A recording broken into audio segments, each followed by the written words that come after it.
Добре дојдовте во 8-то издание на Надкаст. Јас сум Љупчо Цветановски. Имам чест денеска мој гостин да биде градоначалникот на Ѓорче Петров и специјалист по радиодијагностика Александар Стојковски. Добре дојде. Добро ве најдов и благодарам многу на поканата. Чест ми е денеска што сум во ваше прекрасно студио. Градоначалниче на 8 месеци, буквално кажано, од прилика пред локалниве избори. Не ми изгледате нешто загрижен, на што се должи ова? Загрижен, па нема зашто да бидам загрижен кога работиме континуирано веќе 3,5 години повеќе. Од тој самите кажавте, на 8 месеци сме до изборите.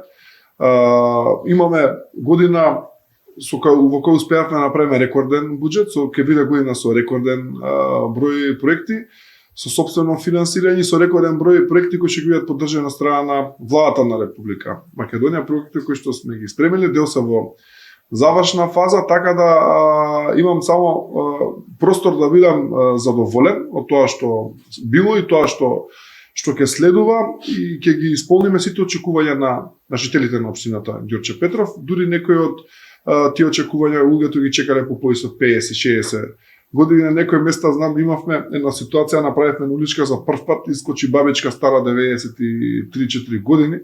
И вика жената, фала Богу, синко, јас вика од кога сум родена, живеам тука, прв пат се прави улица. Така да имаме и такви моменти и навистина имаме голем фронт отворено за работа во сите делови на општината Ѓорче Петров и преку самата таа работа ќе се видат делата и ефектите ќе се почувствуваат на терен. Така нема причина за загриженост, напротив, имаме само една стимулација да продолжиме да работиме уште подобро тоа што сме биле до сега. Да очекуваме втора кандидатура за градоначалник или прерано? Па не мислам дека е прерано.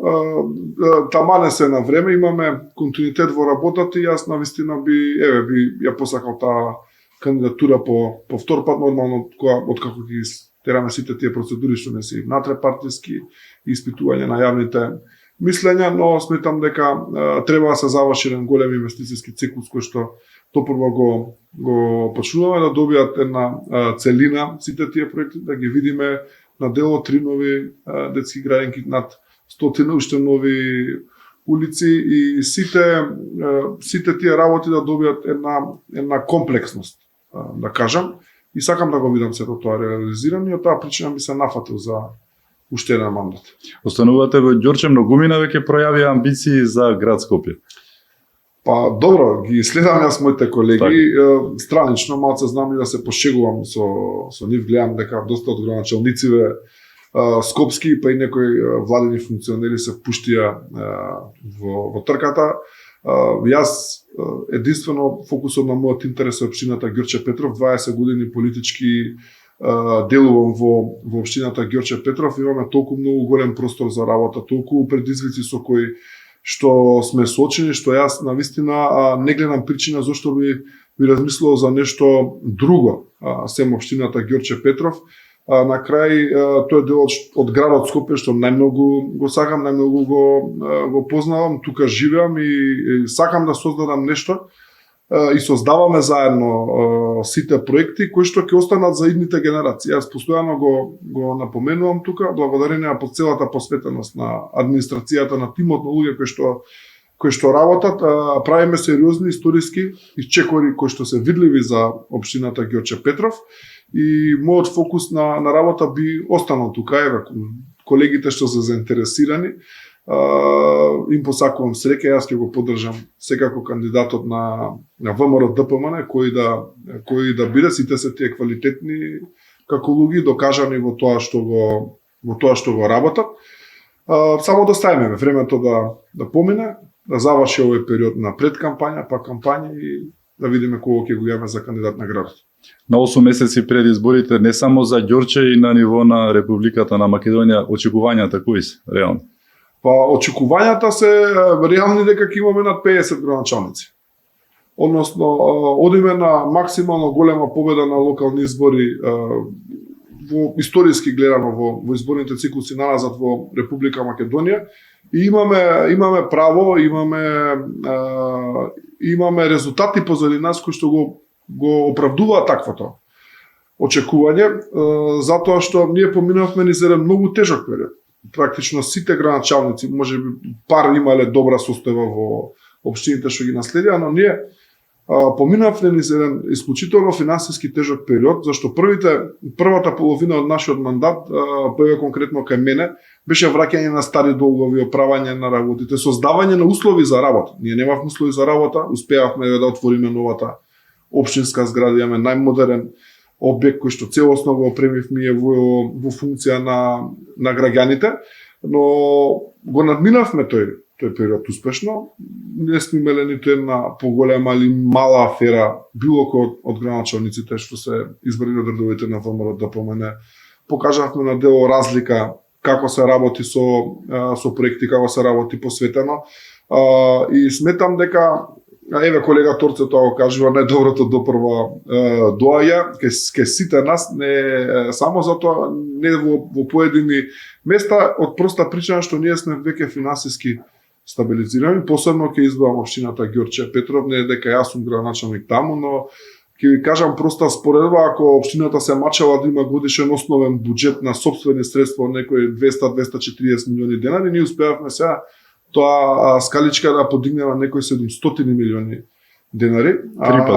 Скоро 3 пати да имаме можност да направиме буџет, тоа се 3 пати повеќе проекти.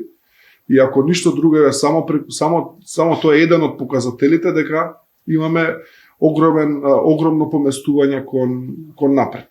Дополнително со освојувањето на централната власт и поддршката која што имаме премиерот професор доктор Христијан Мицковски и владата, ни се дава можност на вистина да ги решиме еднаш за секогаш сите тие големи капитални навистина инвестиции, инфраструктурни, дали било градинки, училишта, патишта, се тоа зависи од локалните потреби на заедниците каде што е потребно. Затоа велам, целиот тој круг ќе биде затворен негде за години по 2 од сега на големите проекти. Ние ќе ги реализираме сите овие тековни работи паралелно, но вистинскиот бенефит од сите тие инвестиции го очекувам да биде за еден толков период, бидејќи едно училиште на градинка не се прави преку ног. Ќе биде добро затоа што прост пример ќе кажам. Ако општината Ѓорче Петров имала 5 објекти детски градинки, само во овој мандат ќе бидат почнати 3 нови. Тоа е повеќе од половина што историски ние сме го имале како општина, да кажам. Или пак завршивме 2 доградби на основни училишта. На подрачното во Хром, на основното училиште Тихомир Милошевски во Ново село. Во фаза сме на соработка со МОН проект преку Светска банка за доградба на 3 нови. Тоа се сериозни исчекори капитални во делот на инфраструктурата. Има уште многу работи кои што можеме поединечно да ги отворим и да ги елаборирам, многу проекти кои што ќе донесат заштеда на долг рок, пари кои што ќе се реинвестираат повторно во инфраструктурата. За мене се најбитни децата. Градинки, училишта, спортски терени. Има ли разлика, четврта година веќе ја терате, поголемиот дел ја теравте буквално кажано со другата влада на СДС и ДУИ. Има ли разлика последниве 6-7 месеци и она што беше скоро 3 години и нешто? Па има огромна разлика во функционирањето, затоа што многу ни се подостапни институциите, односно ни се целосно ставено на располагање на граѓаните и на општините, затоа што видите таму не е Александар во прашање, таму се опрашаја жителите на општината Ѓорче Петров. И морам да кажам дека имаме фантастичен прием со работка со сите министри, министерства, директори на институции, ги решаваме сега проблемите во ОД и некои идеи кои што сме ги имале за реализација многу полесно стануваат ефективни, затоа што во минатото имавме ситуации кога ни се кочи.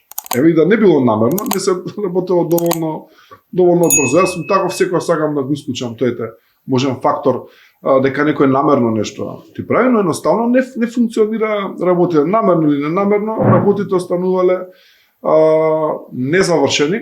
За разлика од тоа сега имаме пристап до институции, имаме можност да реализираме проекти, затоа што било која општина Не сега општината Ѓорче Петров може по финансиски капацитет, ја говорам секогаш не е на исто ниво како некој голем град како Битола, Прилеп или пак некоја поголема од скопските општини, но сега имаме можност токму преку овие повици да реализираме ние проекти кои што со години не може, ниту пак е може да се решат на инаков начин. Така.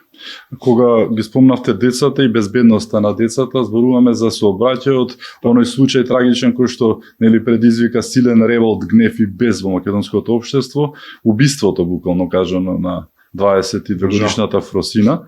Не многу далеку е тоа од вас, неколку километри од Ѓорче Петров е она што се случи. Што ќе преземете на овој планеве како општина, токму за децата, но и за граѓаните да се спречи ова дивење по улиците кое што стана за жал скопска навика и во Ѓорче се случува исто. Видете, страотно е. Ова за жал јас пред некоја година имаше сообраќај кога Сити Мол, на лице место бев сведок практично на настанот. Знам мене каква травма ми предизвикало и претпоставам дека и овој момент е исклучително тежок не само за семејството, за цело општество. Најостро ги осудувам сите девијантни појави во сообраќај и во однос на насилство и во било кој тип на девијантно однесување и во однос на ова ние во континуитет информираме дека поставуваме одредени сообраќајни помагала за успорување на брзина, дали било столпчиња, дали било пешачки премини, но еве по однос на ова прашање ќе иницирам состанок со министерот Панче Тошковски со надлежните во делот на сообраќај за уште поригорозни контроли, посебно на црните точки што ги имаме во Ѓорче Петров, а што многу пати на назад сме ги кажали. Улицата 4 јули, посебно делот пред училиштето Мирчацев, улицата Ѓорче Петров, посебно делот кај Стара Петка, кај старата општина, улицата Лука Геров, имаме ние две излезни точки према обиколници, ќе побарам максимална покриеност дополнително од точките кои што се определени со проектот SafeCity, што е можно поголем дел од овие ризични сообраќајници, повеќе сегменти да бидат покриени за една за секогаш да расчистиме со несовесните возачи. Имаме ситуации и информирани спред јавноста на лица да возат без возачка дозвола, во алкохолизирана, во наркотизирана состојба, нели таа за жал имаме и такви трендови. Силно полициско делување, безмилосно почитување на законот и најстроги санкции за прекршителите без било каква селективност. Што како општина можете да сторите? Зборуваме за оние легнати полицајци, таа урбана опрема. Ние во континуитет тоа го правевме, имавме до сега повеќе, мислам дека негде околу 11 милиони денари до сега имаме инвестирано во таков тип на успорувачи на брзината. Сега завршивме еден циклус, имам за поставување на уште 12 локации, вчера ме информира од секторот за урбанизам, уште на 12 ќе поставиме сега. Имам дополнително планирано околу 5 милиони денари за оваа буџетска година, повторно кои ќе бидат наменети за успорувачи, за светни огледала, за сообраќајни знаци и за овие пластични столпчиња, што можам да кажам дека еве ги имаме поставено на неколку локации, сега вршат работата за која што се наменети. Кога мене ми искрено многу жал, затоа што сме приморани ние со столпчиња, со огради, со препреки, да се оградуваме и да се ставаме во функција да функционираме нормално. Сегде отидете во светов, надвор од Балканот, па дури на Балканов овдека, вие и во Србија да отидете, можеби да немате истата таа слика. Ја не знам како може да сме толку недисциплинирани, да не почитуваме правила, а да сакаме некој друг да дојде да ни ја заврши работата. Наместо да трошиме пари ние за ваков тип на чинители кои што чинат пари, не се тие бесплатни. Мислите тие пари можеме да ги пренасочиме во детски игралишта, во други, во паркчиња, во други урбан опрема, во нешто што ќе биде во функција на реално живење, а ние сме приморани и тоа ќе го правиме засилено, ви кажувам, и оваа година со можеби рекордно буџетски средства за оваа намена ќе поставуваме уште повеќе. И тоа е тоа, кога не почитуваат правила, ние сме приморани на овој начин да делуваме. Значи ги поддржувате оние тенденции за зголемување на казните, но и за санкциите. Максимално за сообраќајни прекршоци. Не само за сообраќајни прекршоци. Јас сум тука изричито ригорозен и на Зелско сме разговарале, сум барал да измени во законот за комуналната инспекција да се одзимаат возилата. Да се одземат возила на прекршителите што загадуваат и непрописно што одлагаат отпад без разлика со што ќе го затекне. Ако е метална количка, количката ќе ја земете. Кола, камион. Мораме на некој начин да бидеме сериозно супресивни во тој дел, затоа што нема, вака доаѓа дека нема решение.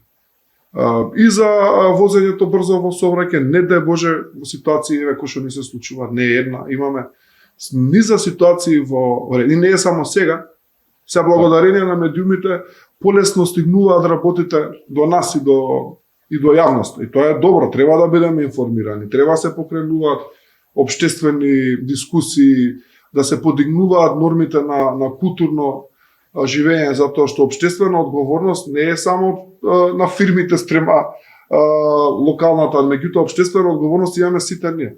Со тоа што го правиме како индивидуи, сме одговорни за однесувањето и примерот што го даваме спрема другите луѓе. Така да во овој дел сум исклучително за најстроги казни за сите видови на прекршоци. Каква ви е соработката со град Скопје, со владата, се е супер, но дали имате соработка? Буквално кажано некој вела дека воопшто ја нема во некој општини. Не, апсолутно кај нас не е ништо посебна работата. Ние немаме никаква соработка, за жал ке кажам пак, затоа што изгубивме 4 златни години за развој на општините. Туку има еден тим на посветени градоначалници во градот Скопје, млади, енергични, кои што реализираат проекти, сакаат да сработат. Доколку и градот, барем со половина од истиот ентузијазам настапеше, со соработливост во делот на функционирањето, ќе забележавме историски резултати за градот Скопје. Затоа што ние и вака сами испливавме од тие ситуации што ги имавме на почетокот, но доколку и градот функционираше со истата енергија со која што ние функциониравме, мислам дека граѓаните на Скопје ќе има можност да бидат задоволни, а не вака да бидат разочарани, лути, нервозни, затоа што главните сфери на функционирање ги покрива градот. Проблемот со сметот ни е прелеан од комунална хигиена Скопје. Ние повеќе пати го зборевме, баравме од земање на ингеренции, баравме да не се додадат комуналните да биде на општинско ниво. Да биде на општинско ниво и тогаш лесно ќе се видеше вината кај кога. Проблемот со јавниот градски превоз исто така. Депонијата Дрисла, проблемот со кучињата, скитници. Многу голем проблем. Значи, кучињата, скитници се можеби поголем проблем од тоа што е со хигиената во градот. Ние на дневна основа добиваме пријави од луѓе кои што се повредени, каснати. Немаме начин како да делуваме, сем преку лајка.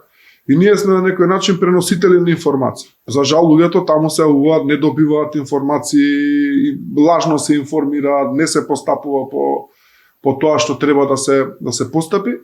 И проблем е што не делува како што треба, и тука треба, мислам, дека и полицијата се вклучи повеќе, затоа што имаме индици дека не носат со возила транспортни кучиња од други локации. Издржавте машки, ќе издржите уште 8 месеци со Данила? Не станува збор дали ќе издржиме, ние се гледаме нашата работа, да бидам искрен, немаме контакти никакви, за жал, не е убаво што е таква ситуација. Немате никакви контакти, да. Видете, ние сме институции, застапуваме институции. Јас можеби дома сум Александар приватно или си ги работам работите кои што ги имам секојдневно, но ние сме институции. Јас сум градоначалник на општина Ѓорче Петров, господјата Данела е градоначалник на градот Скопје. Да не може да добиете вие на телефон, да имате релација на дневна основа или на месечна, на неделна, како сака нека било каква комуникација, тоа е незамисливо. Не знам дали сме блокирани, јас не можам да добијам на телефонски одбор што ги имам. Ние имаме контакти постојано со адвокатите нејзини, како медиумите зборувам, не само курир, туку сите, така што на тоа поле дефинитивно имате релација некаква, единствено поле на кое што е активно, за жал. Што да очекуваат Ѓорче Петровци за следниот период? Еве доаѓаат и оние проекти од унгарскиот кредит, кои всушност се спадна, кои се тие, што да очекуваат 8 месеци да го заокружите овој мандат? Па вака сега, јас еве од вчера започнав нова градежна офанзива за изградба на инфраструктурата, односно за изградба на улици. Започнавме на улица Црногорска, уште 3 други улици во населбата Дексион ќе правам негде вкупна површина околу 5000 квадрати, нови асфалтни површини. Имаме улици таму од после земјотресот бидејќи населбата што не се реконструирани. Значи почнуваме со 4-5 улици таму.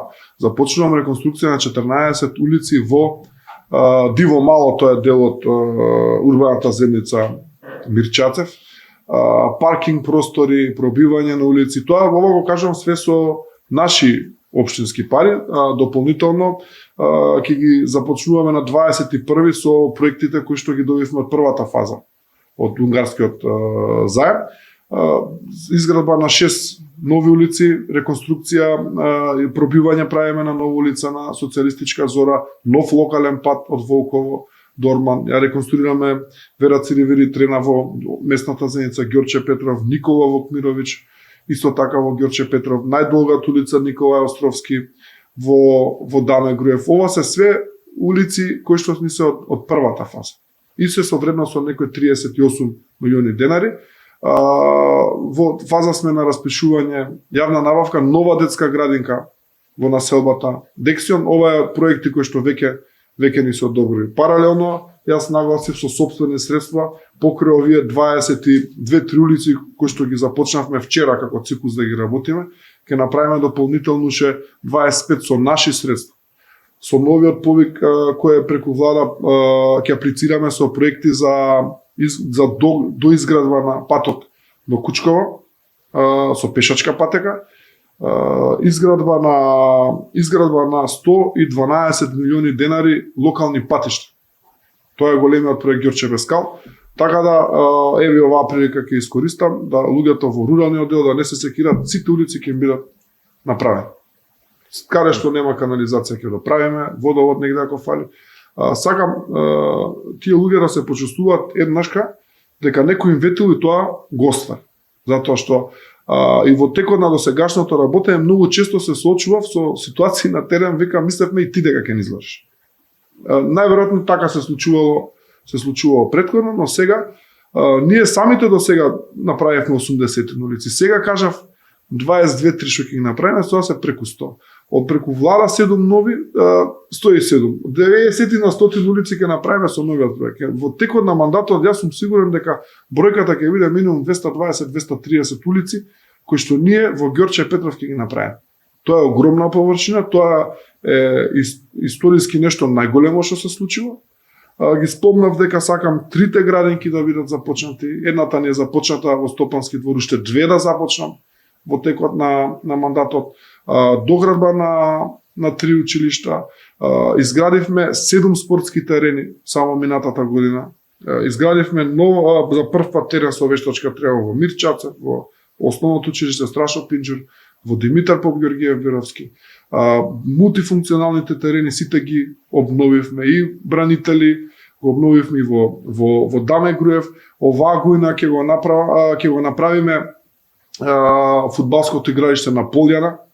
Значи таму планираме да направиме еден убав спортско-рекреативен центар. Го планирам паркот Македонија, кој што ќе биде до игралиштето македонски лавови на кеот на Вардар. За тоа изготвуваме проект кој што ќе го аплицираме за финансирање преку владата, така да во сите сегменти Ѓорче се развива, а ова ќе биде само дополнителен инпут. Имаме нови паркови содржини, уште еден парк чекаме негде на 12 март треба да дојме информација, треба да ја финансирам преку меѓународен проект, големиот парк во Волково, на последна 22 парк кој што исто така го ветивме и со тоа целосно ќе го заокружиме оно и многу повеќе од тоа што сме го ветиле во претходното производство. И ние сериозно веќе размислуваме за големи проекти за идниот период, затоа што во Ѓорче реално му треба голема поддршка од градот за реализација на проектите кои што се поврзани со градот. Нас не е исклучително битно тоа, затоа што инфраструктурно мораме да направиме одредени проекти кои што ќе го леснат движењето на луѓе, тоа се поврзани со градот Скопје. Кога ќе се смени Данел? Така. Пред 3 години и 4 месеци од прилика му дојдовте со ветување за тоа што ќе направите за општината. Еве поминаа 3 години и 4 месеци, имате околу 8 месеци од првиот мандат. Дали реализиравте голем дел, мал дел или можеби па дај Боже и надмашивте од она што ветивте? Така е, видите, во дел сме надмашиле, во дел сме се прилагодиле на ситуацијата, затоа што во текот на работата, оваа работа е жива материја. Вие не може, нешто што сте го зацртале, например, пред 4 години, во текот се јавиле други приоритети на функционирањето, па сте направиле некој проект плюс, кој што не бил можеби во програмата, се јавуваат нови можности за општините. Еве, ние сакаме сега да поставиме фотоволтаици на сите кровни површини во општината и работиме на тоа проект што ќе ни донесе заштеда, што ќе донесе пари за општината долгорочно. Значи, ние сега сме фокусирани на проекти кои што ќе донесуваат инкам во општината. Многу е битно тоа, затоа што начинот на финансирање на општините така поставен, за жал ние зависиме само од комуналите за град. За да ги сервисираме потребите на граѓаните. Најавив изградба на прва катна гаража во Ѓорче Петров, веднаш спроти пазарот, работиме на решавање урбанистичка, на промена на деталниот урбанистички план за тој да го направиме. Потоа најавивме уште една, бидејќи создаваме услови за реализација на втора од помалтик. Пазете, тоа се објекти што утре ќе носат приход на општината. Ние со овие финансиски параметри што сме ги поставиле во изминатите 3 години, утре и да не сум јас граначалник, и тој што ќе дое после мене, ќе има 700 милиони денари буџет. И тој после него ќе има 700 милиони денари буџет. Затоа што ние не работиме во моментов, ние не работиме само за моментот, гледаме визионерски напред. И јас сакам стварно да видам општината Ѓорче Петров најака во градот. Затоа што неоправдано општината Ѓорче била секогаш потурнува на страна.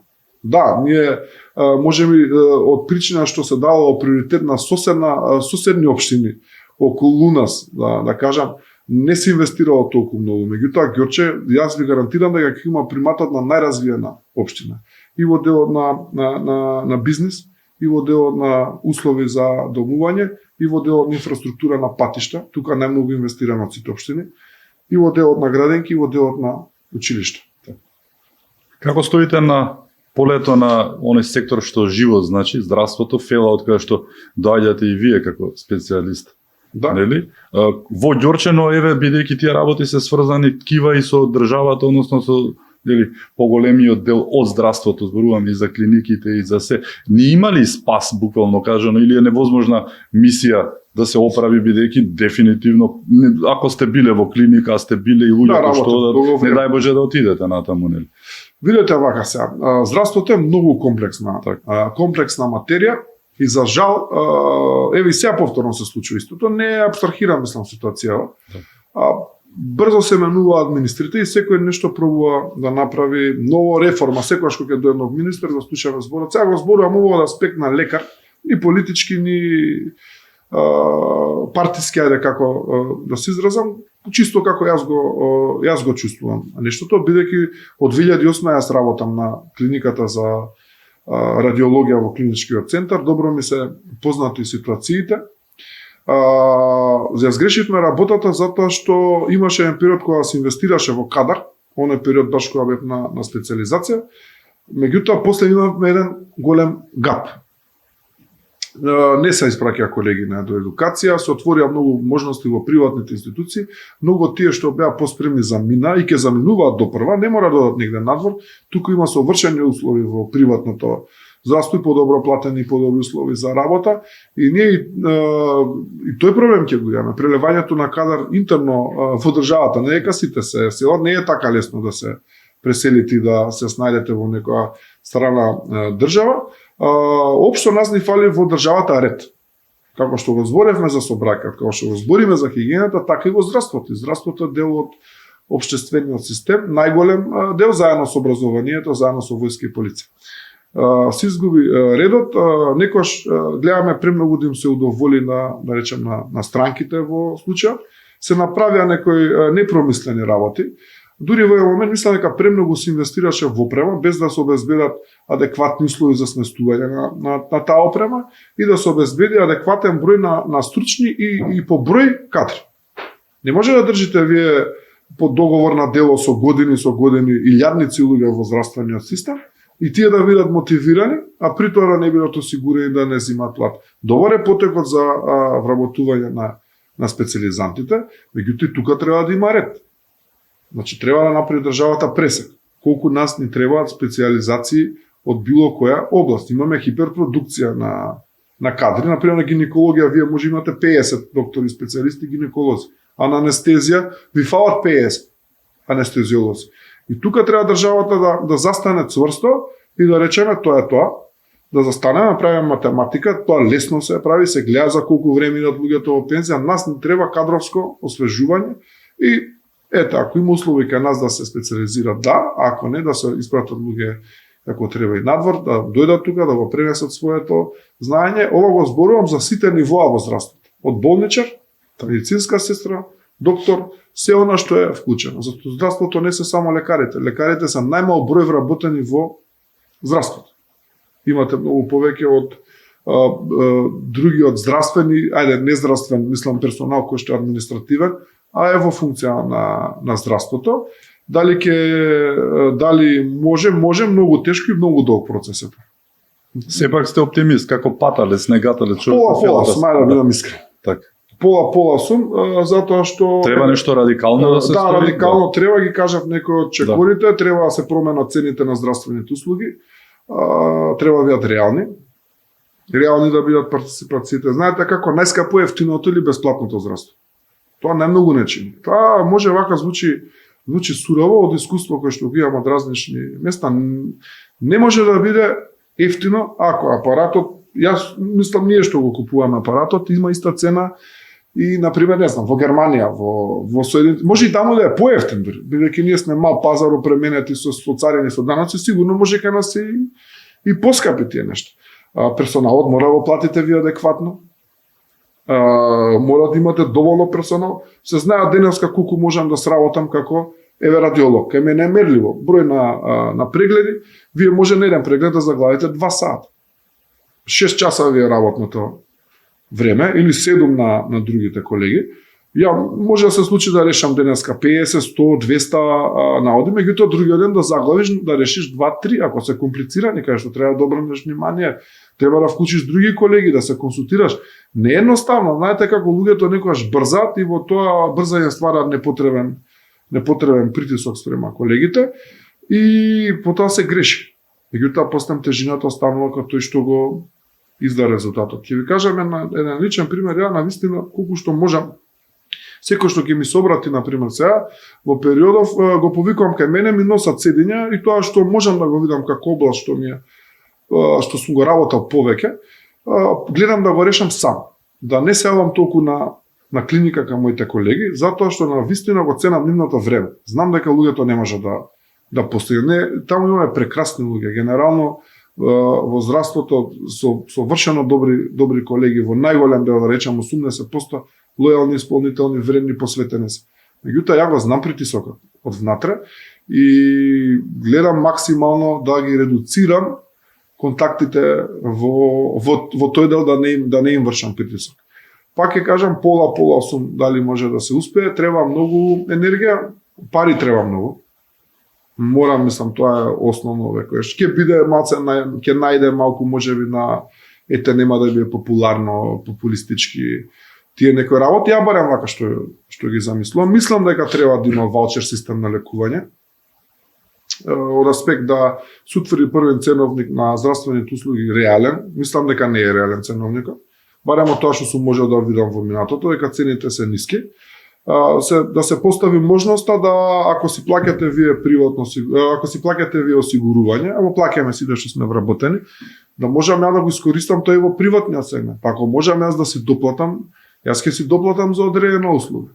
Ако еден преглед чини 10.000 денари во државно, барем тие 10.000 денари да можам јас да ги искористам и во некој приватен субјект, па ако таму чини 25, да тие 15 ако можам ќе ги доплатам. Ќе се релаксира и јавното здравство така. Ќе се релаксира, па и приватното нема капацитет и мислам дека не сака тоа да се случи. Да бидам искрен, има доволно работа. Не е во интерес на приватното здравство да го уништи јавниот сектор. Тоа треба да го знаат граѓаните. Некогаш слушам има разни мовети дека превземање одредени. Никој не сака да го уништи јавното здравство. Јавното здравство мора да функционира и функции секаде функционира на различни нивоа, само што е така. Нас ги кажав причините, оптимизација на ресурси, потребно е да се, да речам, централизираат одредени услуги, да се редуцира на административен кадар. Затоа реков, болни резови се, може ќе треба некој да се отпушти, да се префрли во друга организација, да се мониторира строго процесот на специализации и да не се дозволува префрлање на лекари од натрешноста во Скопје, зашто многу често се случува да земат специализација во некој од болниците и потоа веднаш да барат. И тука се користат политичките врски и други работи. Тоа е реалност и тоа треба да се каже вака јавно и тука треба да се стави ред. Како човек кој што е 20 на години политички активен, како гледате во која насока се движи државата? Еве сега во моментов имаме обид за справување со оној после здравството, сепак би го ставил здравството прво. Вториот систем е оној судскиот кој што е тотално распаднат. Еве обид да се распушти судскиот совет, исто така да се разреши државниот јавен обвинител, покажа, знаеме како се инсталирани, од кого се инсталирани сите тие приказки и Катица Јанева да не ја заборавиме со 6,24 просек, 28 шески и 5 седмици во кариера. Да. А сегашниот државен на 32 години заврши во факултета, на 48 станува обвинител и сега е државен јавен, оној што ќе го разрешат, бидејќи е прашање на време само. Так. Но еве, се менуваат работите дури и на тоа поле и на државата. Како гледате, одиме ли во вистинската насока? Па, да ви кажам искрено, има неколку точки вака што навистина ми се допаѓаат. Први, одлучната реакција на МВР во однос на овие криминалци што беа дрога, што ги фаќаат постојано оружје, многу се фати, се разбиваат терористички кели. Еве мерките што се превземаат за зголемување на безбедност во сообраќајот. Тие акции мора уште повеќе да се интензивираат и да добијат на масовност, да се види. Ел Салвадор, видите како држава со најголема стапка на криминал, сега е најбезбедна држава во светот. Значи може да се реши таа работа. Тоа многу ми дава вака надеж, затоа што еден долг период ги немаше таквите нешта. Не сум експерт ниту во судство, ниту во обвинителство, искрено не ми се познати многу како институции, но меѓутоа доволно ме познат фактот што има доверба 2% или како беше сега. Ова не сум ги знал овие податоци, кој на колку дипломирал со шески, со седмици. Многу зборуваат за изборот на минатата власт на луѓе кои што треба катастрофа. Да ги стават каде што треба да завршат работа. Ајде, колку и да мислам дека човек има можност во животот да се промени и може би да биде послаб во еден дел, па се опаметил, меѓутоа има некои процеси кои што се континуирани. Вие образованието тоа е континуиран процес.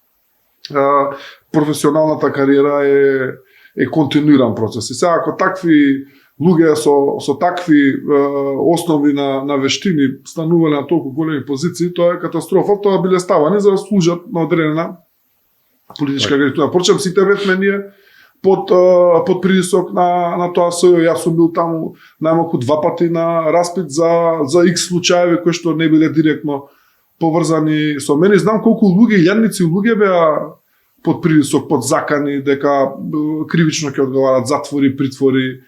За најобични работи се со цел од луѓето се изнудат одредени признанија, да се да се наметнат со одредени своји ставови, да предизвикаат страф и несигурност и со тоа да владеат. Тие беа инструмент за директно владење на СДС и на ДУИ во минатиот период. И што стана со тоа? Што стана со тие обвинители од СЈО? Вака еве сега и мене ми ги вратите сега се меѓу главните, сеќавањата назад, затоа што беа дел од еден систем кој што се покажа дека е крајно корумпиран и кој што зима не знам колку пари таму, илјадници евра по 3-4-5 евра. Неоправдани, денес нема учат за тие милиони. Не само што се неоправдани, има Државен завод за ревизија, има обвинителство, има организиран криминал. Пазете, тоа е голем број на луѓе, 5-6 обвинители колку беа таму вклучени, сега не се сеќавам. На број сите се претопија одеднаш во цивилни обвинители, како и да ги кажам. И знаете што е лошото? Се фрла дамка на тие што се честни, што работат како што треба. Генерализација, да. Се прави генерализација и тоа не е добро во ниедна професија. Истото сум го трпел јас во здравството, кога ќе се случи некој кикс негде, некој проблем ќе излезе, знаете, кај нас имаме општество каде што многу лесно поминува незадоволството. Имаме политички структури како левица што го користат една емоција на завист, на злоба, на префрлање на вина, на одговорност. Затоа што они се во таква ситуација и се свесни за тоа дека никогаш нема да бидат власни, тук имаат можност да креираат политики и се обидуваат да тоа што да играат на таа емоција кај луѓето на некој начин и е манипулација. Дајте да излеземе со конкретни решенија. Ние како држава и како општини треба да целиме кон создавање услови за економски напредок.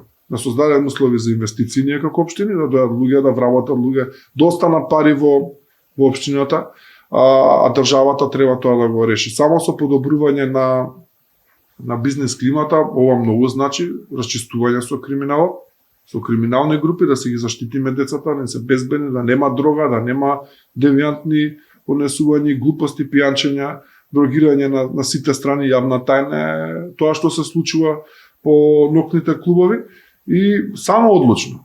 И тоа некојаш нема да бидат можеби работите вака популарни, нема да им се допаднат на масата, меѓутоа мора да има одсечни решенија.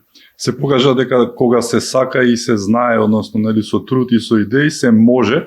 Еве за крај оптимист за Македонија. Па јас да не сум бил оптимист, не може да се нафатам ниту да се вратам во држава, пошто во еден период сериозно размислував да напуштам и ја напуштив во еден дел.